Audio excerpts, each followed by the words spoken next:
These were inhumane conditions. We had big field rats. It's just depressing. It's very depressing. In the abandoned Central City Homes apartments, It's sad, you know, it's a waste. lies a history of neglect, betrayal, and shame. It was this one right here. Alice Johnson lived in this corner apartment for 9 years. It took your self-esteem a lot, you know, and when I really wanted to get out, so when I got a chance to get out, I went on and got out. This is our bathroom. It was so bad, HUD decided to foreclose, taking control away from the owner.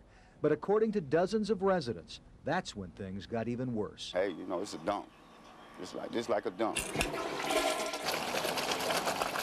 Raw sewage poured out of pipes under 2 buildings. As we go in one of our closets, we can smell the sewer from down up under the house. When we moved in here, he said this house would be fixed up. Who told you that? Mr. Duncan.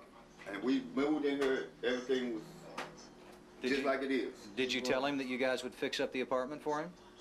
Yeah, we did. In fact, we have fixed up most of the units. This is fixed up? This was never fixed up. We're not spending government money on a property that we know is going to see its demise through demolition. The Chicago HUD office refused to talk about Central City. Certainly, we look at the federal government as being big brother, but this was just not acceptable. Last September, HUD took over the mortgage, hired a new property manager, and all of a sudden, the agency that denied Central City rent increases for 13 straight years started spending enormous amounts of taxpayer money. According to records obtained under the Freedom of Information Act, an army of security guards, up to 16 a day, at a cost of $216,000 in November alone, wandered the grounds, attempting to protect residents and property that was destined to be demolished.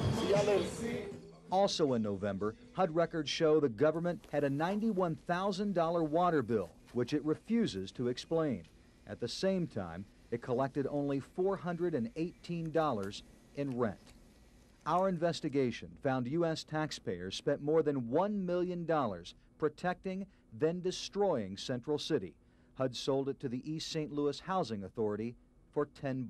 Yes, it is a good expenditure of taxpayer money, only because we're going to clear this mess out of here. The owner and property manager both walked away without paying any of the costs. HUD Secretary Andrew Cuomo refused repeated requests for an interview. His spokesman told us he was too busy campaigning. We found him campaigning at the presidential debate in St. Louis. This has been going on your watch as well. Yeah, I know you say that, but you're just wrong. Some foreclosures are even worse investments for taxpayers. In St. Louis, HUD spent nearly $12 million holding the Laclede Town apartments for 4 years. Where did all the money go? HUD spent $1.5 million on security, more than $1 million on unexplained costs on architects and engineers, $702,000 on property managers and front office costs. Then, the biggest expense. HUD spent $6.5 million tearing it all down. What did we get in return for that $11.9 million? HUD sold the property, all of it, to the city of St. Louis for $40. Then the city wasted little time turning it around, selling the same property for $4 million. We want to make sure we get the product that we pay for.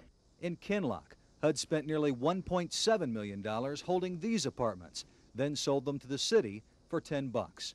3 years later, the vacant buildings are home to squatters and junkies.